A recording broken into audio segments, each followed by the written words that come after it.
Olá, bom dia a todos. Sejamos todos bem-vindos ao estudo do dia da manhã.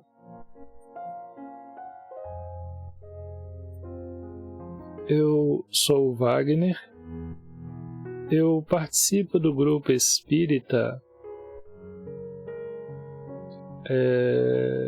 das atividades do grupo espírita Lar Espírita Irmão André aqui em Belo Horizonte. E estou aqui hoje a convite da Fraternidade Espírita Jesus Amigo para que nós possamos desenvolver em pequeno momento uma reflexão sobre a lição do livro Fonte Viva que veremos a seguir. Os recadinhos já foram deixados no início do vídeo, então convido a todos para que nós possamos ir para a prece inicial e logo em seguida começamos o estudo.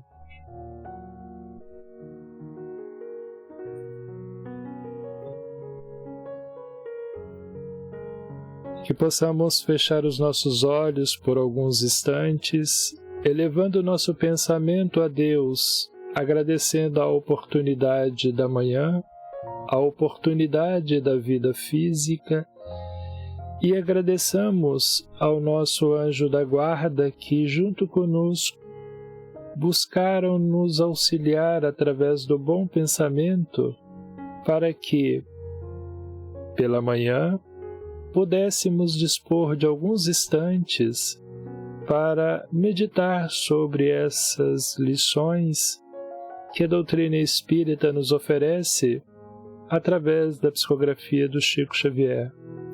Que possamos, nessa oportunidade, elevando nosso pensamento a Deus, agradecendo a Ele o alimento de cada dia, bem como o Cristo, as lições que nos deixou, na qual estamos reunidos neste momento para uma pequena meditação, bem como os bons espíritos que vêm junto a nós, os mentores da Fraternidade Espírita Jesus Amigo, enquanto nos encontramos aqui reunidos em meditação, eles se aproximam de nós, procuram observar as nossas necessidades, seja no campo material, seja no campo espiritual, e, com a permissão de Deus, procuram trazer a nós alívios que nos permita fortalecer a nossa disposição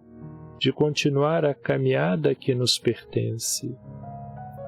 Que neste momento de pensamento unidos por um mesmo propósito, possamos nós buscar na lição que vamos ver entendimento para que possamos colocar em prática no nosso dia a dia esses esclarecimentos e tornar a nossa vida cada vez mais tranquila, mesmo diante das dificuldades que ela nos oferece.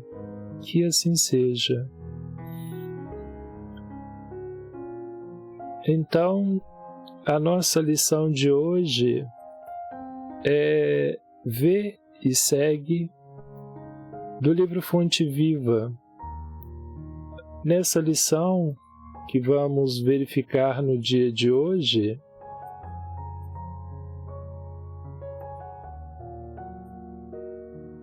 Emmanuel nos convida a uma reflexão sobre uma passagem que tem no Evangelho.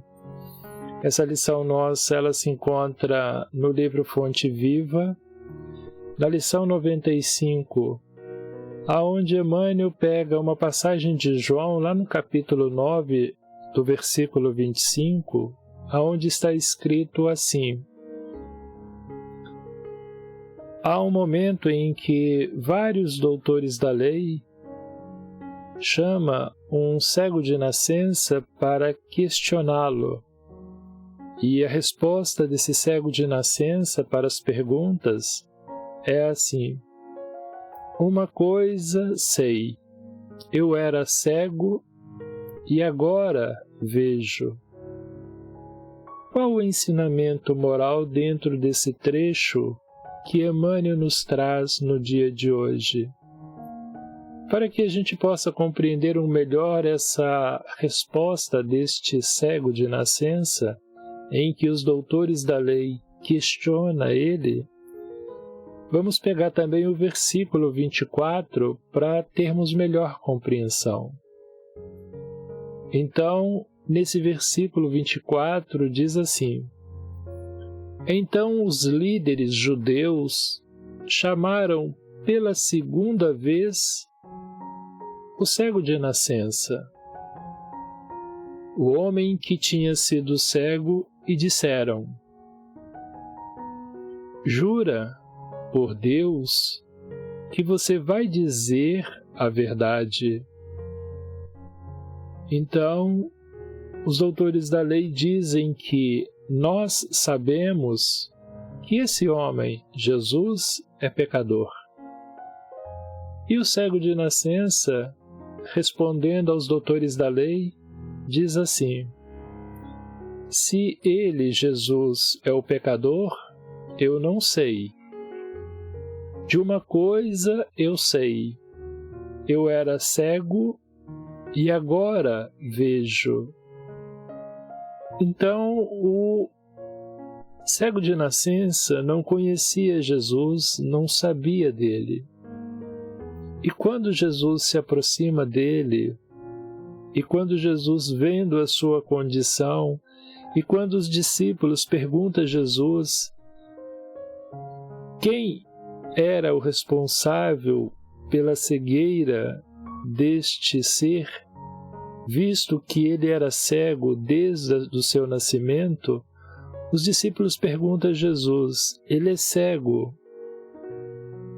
porque ele pecou ou porque seus pais pecaram? Se ele era cego desde nascença, desde o nascimento, e se nós deixarmos de lado a ideia da reencarnação, como ele poderia ter pecado? E se trouxermos então a ideia da reencarnação, quando os discípulos perguntam se ele era cego desde nascença, foi porque ele pecou? É que os discípulos compreendiam a vidas anteriores, compreendiam sobre os processos reencarnatórios. Então, dentro dessa pergunta, por que ele era cego e por que e quem havia pecado, Jesus esclarece que ele era cego nem porque ele havia pecado e nem porque os seus pais haviam pecado. Ele era cego porque era a oportunidade de mostrar o poder de Deus, e é aonde Jesus se aproxima deste cego e o cura, sem esse cego lhe pedir que o curasse. E Jesus, demonstrando essa capacidade de curá-lo, e isso aconteceu também num sábado, provocou nos doutores da lei uma fúria. E aí eles passaram a pesquisar o assunto e querer saber da história toda. Por isso chama o cego de nascença por 2 vezes e fazem para ele a mesma pergunta.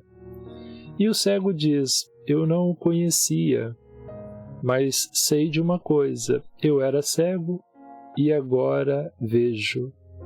Qual a lição podemos tirar dentro dessa passagem para o nosso dia a dia? Então Emmanuel nos traz a seguinte anotação.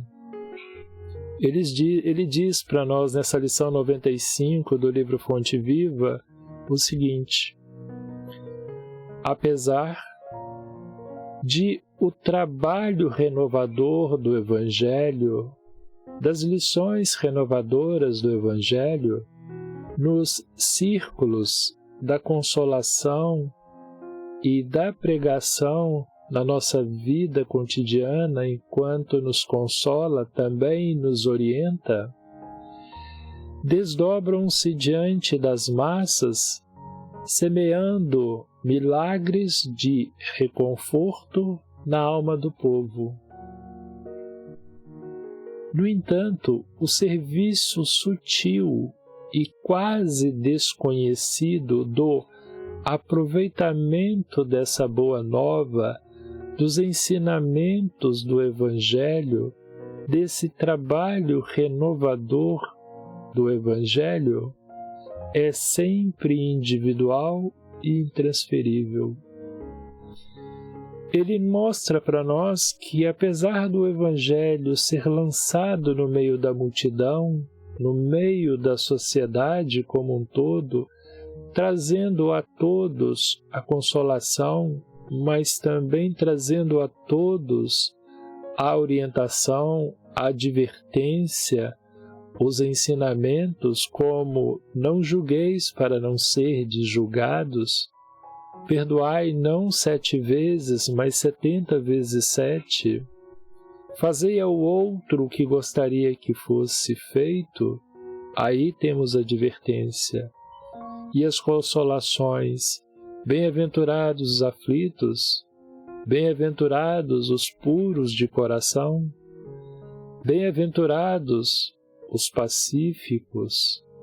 Aí está a consolação, porque cada um desses alcançará o reino do céu, verá a Deus e terá misericórdia. E ele diz que, mostrando os milagres que reconforta toda essa população, apesar de tudo isso, o serviço sutil e quase desconhecido do aproveitamento da Boa Nova, das lições, das orientações, é sempre individual e intransferível. O indivíduo precisa se esforçar para compreender, saber e praticar, e necessariamente é um bem adquirido dele que ele não consegue transferir a quem quer que seja. É de responsabilidade de cada um o esforço da compreensão e do aprimoramento. Emmanuel continua dizendo que os aprendizes da vida cristã, na atividade vulgar do caminho, no nosso dia a dia, como o dia de hoje, um dia comum, desfrutam do conceito de normalidade, da ideia da convicção do juízo de normalidade. Mas, se esses aprendizes, se eles não gozam das vantagens observáveis no imediatismo da experiência humana, quais sejam as da consolação, do estímulo ou da prosperidade material, se esses aprendizes, no campo da consolação, percebem que a doença invade o nosso lar, no campo do estímulo, vivem uma vida na qual a luta é intensa, esses mesmos aprendizes da vida cristã, que não têm a prosperidade da vida material, porque Emmanuel diz que, mas se não gozam de vantagens observáveis, aonde esses aprendizes trabalham de maneira a agravarem o ensinamento vivo de Jesus nas próprias vidas, no seu cotidiano, nas suas lutas, esses aprendizes passam à categoria de pessoas estranhas, muita vez ante os próprios companheiros de ministério. Emmanuel procura nos observar que, muitas vezes, a vida, ela alcança a todos nós. Sabemos do processo reencarnatório e que a reencarnação tem como objetivo o nosso aprimoramento e a correção do nosso passado. E muitas vezes, dentro da nossa escolha no mundo espiritual, neste processo reencarnatório, Pedimos a Deus a oportunidade ou a tarefa, ou estamos dentro de um processo de correção em que, às vezes, a prosperidade material não deve existir na nossa vida. E aqueles que nos observam e vendo que nós trabalhamos como aprendiz dessa vida cristã, esses que nos observam imaginam ou creem que, por estarmos dentro desse processo de aprendizado, devemos ter consolações dentro das nossas dificuldades, devemos ter uma vida tranquila, sem muito sobressalto, e devemos ter prosperidade na vida material. E o Emmanuel observa que, normalmente, aquele que não tem nada disso no seu dia a dia, mas vive uma vida de aprendiz cristão, ele normalmente grava esses ensinamentos vivos de Jesus nas próprias vidas, no seu cotidiano, procurando fazer com que lembremos das lutas do Cristo, apesar da sua posição espiritual. Ele não tinha muito recurso e era um espírito elevado no nosso meio físico. Ele não tinha muitas possibilidades e a vida, às vezes, era bastante perturbada, porque os doutores da lei, não concordando com os seus ensinamentos, o buscavam para exigir dele esclarecimento, e a sociedade aflita o buscava, buscando consolo, não deixando a ele muito tempo de se reconfortar. E, ao final do seu tempo no nosso meio, ainda sofreu as agressões às quais temos notícia, a crucificação. Então, Emmanuel nos observa que, de maneira a gravar os ensinamentos vivos de Jesus nas próprias vidas, os quais sejam por não termos essa consolação ou essa prosperidade material. Emmanuel continua dizendo que, chegado a semelhante posição, e se sabe aproveitar a sublime oportunidade pela submissão e pela diligência, pela atividade, o discípulo que busca se evangelizar, ele experimenta completa transposição de plano, completa mudança de plano. Esse aprendiz cristão, ele modifica a tabela de valores que o rodeiam. E aí a gente lembra da passagem do Evangelho segundo o Espiritismo. Reconhece-se o verdadeiro espírita pela sua transformação moral e pelos esforços que emprega para domar suas inclinações, mas isso está no Evangelho segundo o Espiritismo, no capítulo 17, no item 4, aonde modifica esse aprendiz cristão. Ele modifica a tabela de valores que o rodeiam.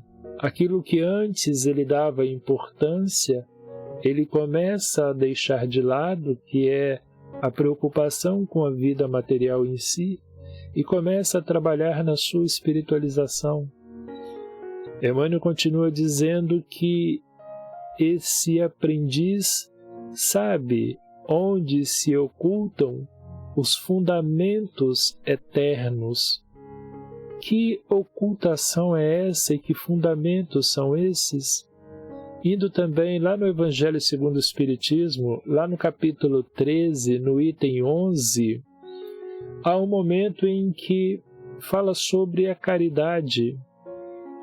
E os Espíritos diz que, assim, compreendei as obrigações que tendes para com os vossos irmãos. Ide ao encontro do infortúnio. Ide em socorro sobretudo das misérias ocultas, por serem as mais dolorosas. Ide, meus bem-amados, e tende em mente estas palavras do Salvador. Quando vestirdes a um destes pequeninos, lembrai-vos de que é a mim que vos fazeis, porque estamos rodeados de almas encarnadas como nós. E se nós carregamos o conhecimento da vida espiritual, carregamos também a responsabilidade de ser a luz que ilumina aqueles que estão à nossa volta. Então, o aprendiz cristão sabe onde se ocultam os fundamentos eternos. Descortina esfera novas de luta, através da visão interior que outros não compreendem. Descobre diferentes motivos de elevação por intermédio do sacrifício pessoal. Lembra do Evangelho segundo o Espiritismo, capítulo 13, item 11? Ide ao encontro do infortúnio, ide em socorro, sobretudo, das misérias ocultas, por serem as mais dolorosas. E identifica fontes mais altas de incentivo ao esforço próprio. Em vista disso, esse aprendiz cristão frequentemente provoca discussões acesas com respeito à atitude que adota à frente de Jesus. Porque Jesus diz: quando vestirdes a um destes pequeninos, lembrai-vos de que é a mim que o fizestes, que o fazeis. E muitas vezes o ato desse aprendiz cristão, ele trabalha por perdoar aqueles que o ofendeu.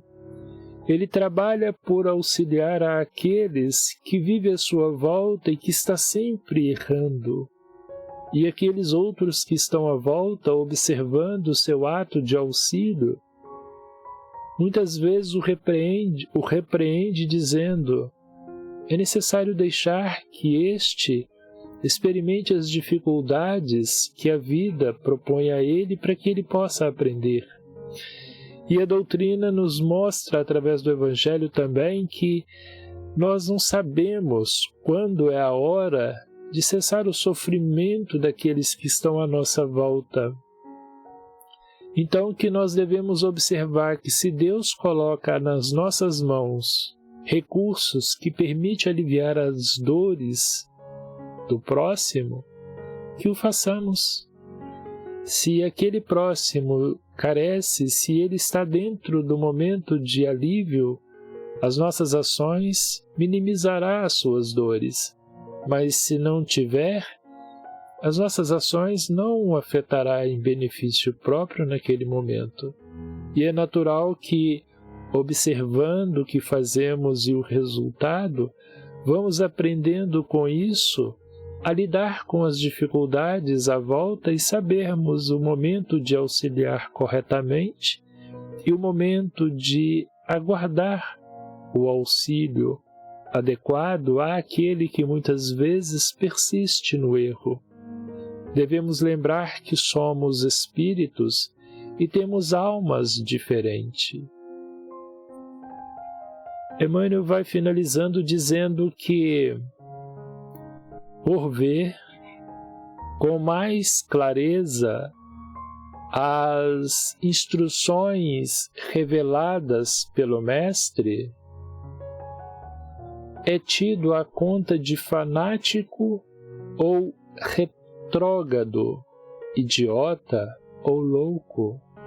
Mas Emmanuel observa: por ver com mais clareza as instruções reveladas pelo Mestre. É que somente aquele que busca o estudo metódico, continuado e persistente é que amplia o conhecimento intelectual.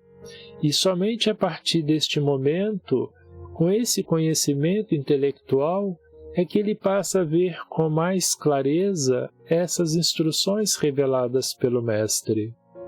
E aí aqueles que estão à sua volta e que não têm o mesmo esforço de estudo, não compreendem as suas observações ou a sua capacidade de entendimento. Emmanuel finaliza dizendo que, se, porém, procuras efetivamente a redenção com o Senhor, prossegue seguro de ti mesmo, confiante, com a certeza de que está fazendo o caminho correto através do estudo, através da meditação e da busca em observar em torno de si como aplicar esse conhecimento no seu dia a dia. Repara, observa, sem aflição e sem desânimo, as contendas, as discussões, as preocupações que estão à nossa volta, que a ação genuína de Jesus em ti recebe de corações ainda incompreensivos e estacionários, sem o conhecimento da vida espiritual, sem a busca do estudo para compreender as lições. E repete as palavras do cego que alcançou a visão e segue para adiante. E quais são as palavras do cego de nascença quando foi questionado pelos doutores da lei? De uma coisa eu sei, eu era cego e agora vejo. Que essas palavras possam nos orientar no nosso dia a dia, meditando e verificando como colocá-las em prática no âmbito onde nos encontramos. Vou convidar a todos para a prece final, agradecendo a oportunidade e a companhia desta manhã. Que possamos, elevando o nosso pensamento a Deus, de olhos fechados para que a concentração fique mais intensa, e nessa oportunidade saibamos dividir o benefício da hora, o benefício da manhã, o benefício da lição, com todos aqueles que vêm à nossa mente, com todos aqueles que temos notícia das suas lutas e dificuldades, mas que ainda não compreendem a vida espiritual, e também possamos dividir esse benefício com todos aqueles que se encontram nas ruas, nos abrigos, nos leitos, em angústia e em sofrimento. Que o lenitivo que possamos dispersar de nós em favor desse, possa o mundo espiritual lançar mão desses recursos e levarem alívio a todos esses que sofrem, como também nós recebemos à medida em que nos dispomos a abrir a mente e o coração para os ensinamentos do Cristo. Que Deus, abençoando todos nós sem distinção, possa alcançar em nosso coração espaço suficiente para suas lições. Que Deus, amparando a todos, possamos nós seguir o cotidiano da vida nos nossos afazeres, mas com a mente em paz e em tranquilidade. Abraço a todos, até o próximo encontro. Já aproveitando a oportunidade e convidando aqueles que tiverem tempo por um estudo que estaremos fazendo no dia 23 de junho, terça-feira, na Fraternidade Espírita Mundo Luz, aonde estaremos conversando um pouquinho sobre causa e efeito, parte 6. Causas atuais das aflições. Quem desejar, dentro das outras partes 1, 2, 3, 4 e 5, que se encontra na Fraternidade Espírita Mundo Luz, se tiverem a oportunidade, assistam, porque quando chegar nessa parte 6, fica bastante interessante e fácil o entendimento. Obrigado a todos, que tenhamos um bom dia.